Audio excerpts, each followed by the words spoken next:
Alors, c'était le 2 juillet dernier, c'était un grand moment de compétition intellectuelle dans Interville, et la personne qu'il faut particulièrement regarder dans l'extrait qui suit, c'est le monsieur avec le polo blanc rayé rouge qui est tout à la droite de l'image.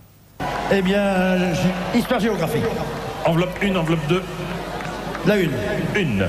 Histoire-géographie, enveloppe 1. Olivier. Voici la question. Le 25 février 1922, Henri-Désiré Landru a été guillotiné à la prison de Versailles, sans jamais avoir avoué les meurtres dont on l'accusait. Quelle a été la dernière volonté de Landru, qui lui a d'ailleurs été toujours refusée? Premièrement, il voulait se faire couper les cheveux. Deuxièmement, il a demandé un cure-dent. Troisièmement, il voulait se laver les pieds. Quatrièmement, il a demandé un coupe-papier pour le livre qu'il lisait. Chrono. Dernière volonté de Landru. Voulait-il se faire couper les cheveux? A-t-il demandé un cure-dent? Voulait-il se laver les pieds? A-t-il demandé un coupe-papier pour le livre qu'il lisait? Le chrono est parti, s'il vous plaît. Mesdames, Messieurs, vous êtes un petit peu devant l'écran. Merci. Et je ne vois pas le chrono. Je ne vois pas la 4, 3, 1, 0. Vous avez pris 3 points.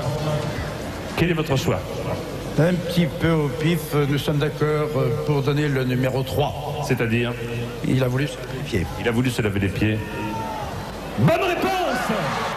Très bien. Alors, dans la même émission, les soupçons se sont encore accrus quelques minutes plus tard dans la même compétition intellectuelle. Savez-vous pour quel fantaisiste Michel Berger a-t-il écrit des chansons? Fernandel, Bourvil, Jean-Marc Thibault, Maurice Chevalier. Pour qui Michel Berger, entre autres, a-t-il écrit des chansons? Fernandel, Bourvil, Jean-Marc Thibault, Maurice Chevalier. Alors, ça se passe un tout petit peu plus tard dans l'émission. Là, on n'a pas vu, à la différence de la première séquence, on n'a pas vu Olivier Chiabodo, puisque le réalisateur n'a pas fait de plan large sur Olivier Chiabodo pour nous permettre de voir quelle était sa position. Mais écoutez bien la réponse des candidats du Puy du Fou. Non, mais donnez-moi la réponse, pas de chiffres. Ou Fernandel, ou Bourvil, ou Jean-Marc Thibault, ou Maurice Chevalier. Pardon? Bourvil, ça devait être à 2. Hein. Peu m'importe, je vous le répète, Bourvil c'était la première Fernandel, deuxième Bourvil, troisième Jean-Marc Thibault, quatrième... Alors réponse s'il vous plaît. Réponse. La 2. La 2 c'est-à-dire Bourvil, attention, bonne réponse! On a cherché à savoir ce qui avait pu se passer dans l'équipe des intellectuels. C'est qu'en fait, pour la seconde question, on voit bien que c'est Bourvil en haut à droite qui est la bonne réponse, ouais. Et il donne le chiffre 2. Ouais. Et on se souvient que pour la première question, c'était également en haut à droite qui était la bonne réponse. Laver les pieds, oui. Mais ça correspondait au chiffre 3. Parce qu'effectivement, il n'y a pas de chiffre à l'image. Jean-Pierre Foucault ne parle pas de chiffres, donc on a cherché d'où venait ce 2. Et donc on a regardé au centre de l'image et il semble qu'il y ait un intellectuel qui sache que Michel Berger a écrit pour la 2. On revoit cet intellectuel, on lit ses lèvres.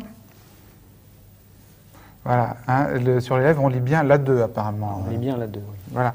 Alors, Colombe, vous avez, Benoît Rignard de la télévision, vous avez enquêté et vous avez cherché à savoir qui était ce monsieur qui avait apparemment la bonne réponse. C'est bien parce qu'on est assez complémentaires, parce que figurez-vous que les comparses de l'équipe intellectuelle que j'ai interrogée m'ont dit que c'était bien ce monsieur à lunettes qui avait la bonne réponse. Alors, qui est ce monsieur à lunettes? Ça vous intéresse de savoir? Ah oui. Enfin, Colombe. Bah, c'est le plus cultivé de tous. C'est un grand diplômé qui a été directeur général de Radio Alouette. Vous savez ce que c'est? C'était la radio créée par Philippe de Villiers. Il était aussi, Vendée, oui. Il est aussi élu conseiller général depuis 1988. Il est vice-président du conseil général de Vendée depuis 1994. Il a été élu député à l'Assemblée nationale en 1994 dans des législatives partielles. C'est-à-dire qu'il était auparavant le suppléant de Philippe de Villiers. Hein. En 93, il est suppléant de Philippe de Villiers. Oh, on a dit son nom, je ne me souviens plus. Oui, Bruno Retailleau. Bruno Retailleau, voilà. Un vrai nom de Vendée.